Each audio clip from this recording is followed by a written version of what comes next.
Assalamualaikum warahmatullahi wabarakatuh. Kami dari kelompok 6 akan membacakan hasil diskusi kami tentang ekonomi pada masa demokrasi liberal yang beranggotakan yaitu Habil Beno, Rahmat Stefani Irawan, Alfarad, Rangga Mahendra, dan Naufal Haidar. Baiklah, masalah ekonomi awal kemerdekaan akan dibacakan oleh Habil Beno dan upaya mengatasi masalah ekonomi pada awal kemerdekaan akan dibacakan oleh Naufal Haidar. Pemikiran ekonomi nasional pada masa demokrasi liberal akan dibacakan oleh Rangga Mahendra dan Alfarod, dan upaya mengatasi masalah ekonomi pada masa demokrasi liberal akan dibacakan oleh saya sendiri. Assalamualaikum warahmatullahi wabarakatuh. Saya Habil Beno akan menjelaskan tentang masalah ekonomi awal kemerdekaan. Yang pertama yaitu hiperinflasi. Inflasi pada masa kemerdekaan antara tahun 1945 sampai 1950, ekonomi Indonesia sangat buruk. Terjadinya hiperinflasi atau kenaikan harga-harga barang secara ekstrim. Salah satu penyebabnya yakni beredarnya lebih dari satu mata uang secara tidak terkendali. Saat itu, pemerintahan Republik Indonesia menyatakan terdapat 3 mata uang yang berlaku di wilayah Republik Indonesia. Yang pertama, mata uang De Java Bank, singkat dengan DJB. Yang kedua, mata uang pemerintah Hindia Belanda. Yang ketiga, mata uang pendudukan Jepang, diakui dan digunakan bersamaan. Belum selesai di situ, pada tanggal 6 Maret 1946, Panglima AFNI yang baru, Letnan Jenderal Sir Mantogu Stopford, mengumumkan berlakunya mata uang Nica di daerah yang ditempati sekutu. Munculnya uang Nica ini sebagai pengganti uang Jepang yang nilai sudah sangat berosot. Begitu pemerintahan RI mengetahui hal tersebut melalui Perdana Menteri Sahrir, mereka memproses tindakan Jepang yang dianggap salah melanggar persetujuan. Persetujuan tersebut berisikan bahwa tidak akan muncul mata uang apabila belum ada penyelesaian politik mengenai status Indonesia. Yang kedua yaitu Belanda melakukan blokade ekonomi Republik Indonesia. Republik Indonesia yang baru berjalan selama beberapa bulan terkena hiperinflasi karena beredarnya mata uang rupiah Jepang secara tidak terkendali. Pemerintah Republik Indonesia pun tidak bisa mengatasi mata uang asing yang sudah beredar, terutama mata uang Jepang dan Belanda. Akibatnya keadaan kas negara dan bea cukai berada dalam keadaan nihil atau kosong. Begitu pula dengan pajak, kas pemerintah kosong, pajak dan bea cukai lainnya juga mengalami kemerosotan. Belum selesai dengan masalah inflasi, Belanda juga ikut menutup pintu perdagangan Republik Indonesia sehingga barang-barang dengan dagangan pemerintah Republik Indonesia tidak dapat diekspor. Alasan Belanda melakukan blokade terhadap Republik Indonesia adalah yang pertama, untuk mencegah dimasukkannya senjata dan peralatan militer ke Indonesia. Yang kedua, mencegah dikeluarkannya hasil-hasil perkebumian milik Belanda dan milik asing lainnya. Yang ketiga, melindungi bangsa Indonesia dari tindakan perbuatan yang dilakukan oleh bukan bangsa Indonesia. Blokade yang dilakukan Belanda terhadap Republik Indonesia ini menimbulkan keadaan sosial ekonomi yang semakin memburuk dan kekurangan barang impor yang sangat dibutuhkan. Yang ketiga yaitu kosongan kas negara. Pada awal kemerdekaan belum terbentuk sistem penerimaan pajak dan bea dengan baik sehingga pemerintahan belum mendapat pendapatan fiskal dengan baik. Kondisi lain yang mendorong kondisi tersebut adalah blokade ekonomi oleh Belanda dan agresi militer. Dengan demikian, kondisi fiskal dan faktor eksternal seperti blokade dan agresi militer menyebabkan kekosongan kas negara pemerintahan Republik Indonesia. Assalamualaikum warahmatullahi wabarakatuh. Nama saya Naufal Haidar dari kelas 12 MIPA 5. Upaya mengatasi masalah ekonomi pada awal kemerdekaan. 1. Mendirikan Bank Negara Indonesia. 2. Melakukan diplomasi beras dengan India. 3. Mendirikan Indonesia Office di Singapura.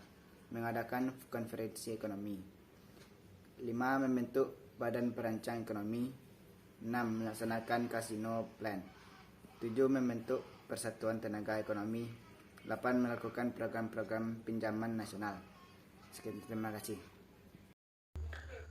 Pemikiran ekonomi nasional pada masa demokrasi liberal. Menurut Sumitro Jojo Hadikusumo, pembangunan ekonomi pada masa demokrasi liberal masih menemui berbagai hambatan. Kondisi tersebut disebabkan sistem ekonomi kolonial masih mengakar kuat di Indonesia. Menghadapi kondisi tersebut, Sumitro Jojo Hadikusumo menitikberatkan ekonomi nasional dengan memperkuat sistem perdagangan. Selain itu, pemerintah merangkul kaum pribumi untuk mewujudkan kelas pengusaha pribumi. Kondisi perekonomian Indonesia pada masa demokrasi liberal tahun 1949 sampai tahun 1959 terseok-seok. Ini dikarenakan politik dan perekonomian masih belum tertata dan belum stabil. Keterpurukan ekonomi pada masa itu membuat pemerintah mengeluarkan sejumlah kebijakan besar. Kebijakan yang dimaksud diantaranya Ganting Syafruddin. Ganting Syafruddin adalah kebijakan pemotongan nilai uang atau senaring yang diambil Menteri Keuangan Syafruddin Prawira Negara. 2. Gerakan Banteng. Gerakan Banteng adalah sistem ekonomi yang bertujuan mengubah struktur ekonomi kolonial menjadi struktur ekonomi nasional. Yang ketiga, nasionalisasi Dejavas Bank. Pada tahun 1951, pemerintah menasionalisasi Dejavas Bank menjadi Bank Indonesia.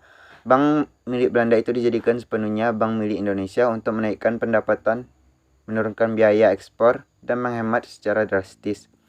Yang keempat, sistem ekonomi Alibaba. Yang kelima, persaingan finansial ekonomi. Yang keenam, rencana pembangunan 5 tahun atau RPLT.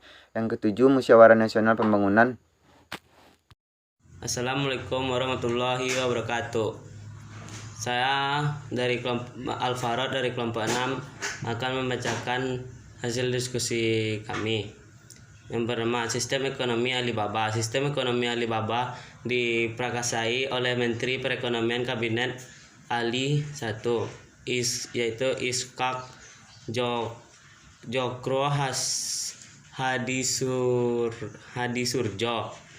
Persaingan finansial ekonomi utang kepada Belanda seperti yang disepakati lewat konferensi Beja Bundar atau KMB memberatkan Indonesia. Musyawarah Nasional Pembangunan atau MUNAP di masa Kabinet Juanda terjadi kesenjangan antara pemerintah pusat dengan pemerintah daerah.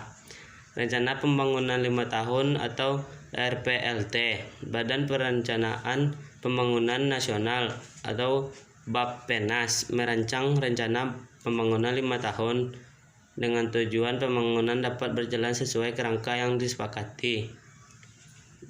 Begitulah hasil diskusi kami. Assalamualaikum warahmatullahi wabarakatuh. Baiklah, saya akan membacakan tentang upaya mengatasi masalah ekonomi pada masa demokrasi liberal. Yang pertama itu Gerakan Benteng. Gerakan Benteng adalah sistem ekonomi yang bertujuan mengubah struktur ekonomi kolonial menjadi struktur ekonomi nasional. Kemudian yaitu Gunting Safruddin. Gunting Safruddin adalah kebijakan moneter yang ditetapkan oleh Safruddin Prawira Negara, Menteri Keuangan dalam Kabinet Hatta II, yang mulai berlaku pada jam 20.00 tanggal 10 Maret 1950. Kebijakan itu dikenal sebagai kebijakan berani yang ditetapkan pemerintah Indonesia dengan cara menggunting fisik uang kertas. Kemudian nasionalisasi perusahaan asing. Nasionalisasi adalah proses di mana negara mengambil alih kepemilikan suatu perusahaan milik swasta atau asing. Apabila suatu perusahaan dinasionalisasi, negara yang bertindak sebagai pembuat keputusan. Kemudian itu sistem Alibaba. Sistem Alibaba sebelumnya telah dijelaskan. Sistem ekonomi Alibaba sendiri ialah itu kebijakan perekonomian masa Kabinet Ali Ishak Jokro Hadisurjo yang bertujuan untuk menciptakan kerjasama antara pengusaha pribumi dan pengusaha etnis Tionghoa demi kemajuan ekonomi nasional. Dan yang terakhir itu membentuk biro perancang nasional.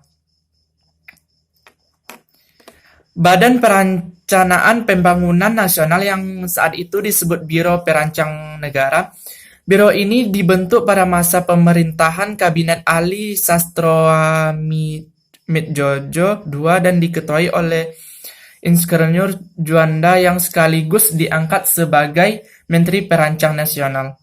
Biro Perancang Nasional berhasil menyusun RPLT, yaitu Rencana Pembangunan 5 Tahun, pada bulan Mei 1956,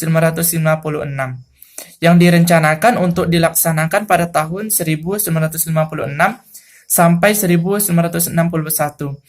Pada tanggal 11 November 1958, DPR menyetujui rancangan Undang-Undang RPLT ini dengan pembiayaan yang diperkirakan mencapai 12,5 miliar rupiah di masa itu. Keberhasilan Biro Perancang Negara pada masa demokrasi